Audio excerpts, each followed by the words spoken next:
Endi vaqt masalasi, vaqtni taqsimlash. Vaqtni taqsimlashlikda barakotli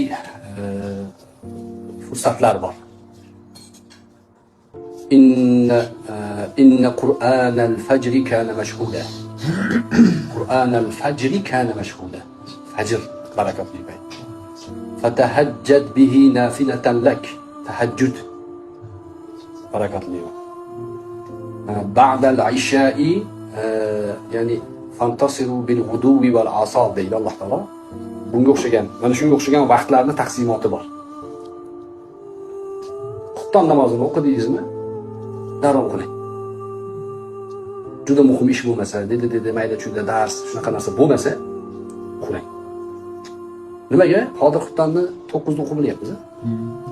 9 uxlang, nima bo'ladi? 10, 11, 12, 1, 2, 5 soat. Boring 3, 6 soat. Bo'l, sizga 1:70.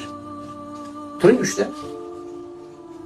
4, 5 gacha o'zi Qur'onni yaxshi o'qiydigan odam 15 minut, 20 minutda bir bora o'qiydi. Qolgan paytda tahajjud o'qiysiz.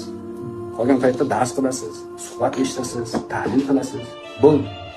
Bomdodgacha. Bomdodda o'qigandan keyin uxlamang. Yana bitta ko'rib bering. Yo'shmang menga shu. Bomdodda o'qigandan keyin to quyosh chiqquncha ham uxlamaydi. Necha bo'ladi?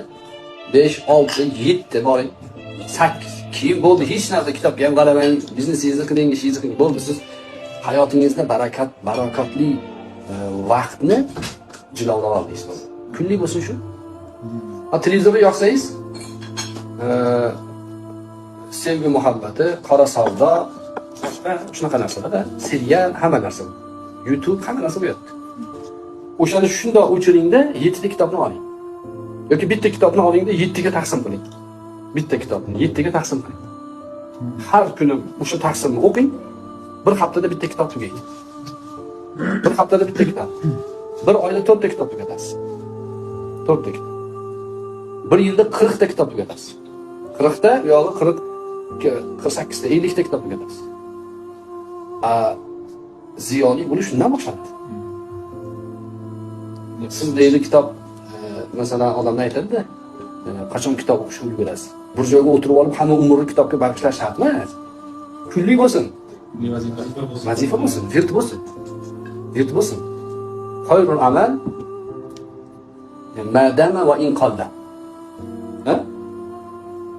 Eng yaxshi amal oz bo'lsa ham davomiy bo'lib turgan. Doimiy bo'lib turgan. Shunaqa qilish kerak.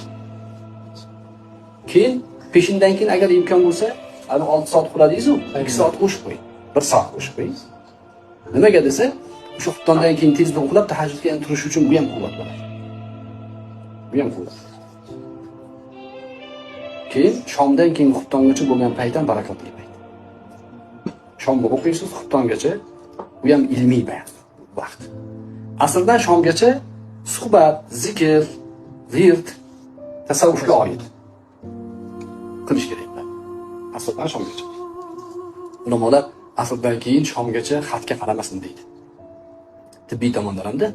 Chunki zavol payti, quyosh nurini yo'qotib borayotgan payt. Insonning ko'zi nurni sarflashga harakat qiladi bunaqa paytda. Zo'riqadi. Zarurat bo'lib qolsa, bunaqa xonaga kirib, svetni yoqib olib qilsangiz bo'ladi, o'zgarmay turadi-da. Lekin asrdan keyingi ulamolar tavsiya qilmaydi. Zikr qilishga.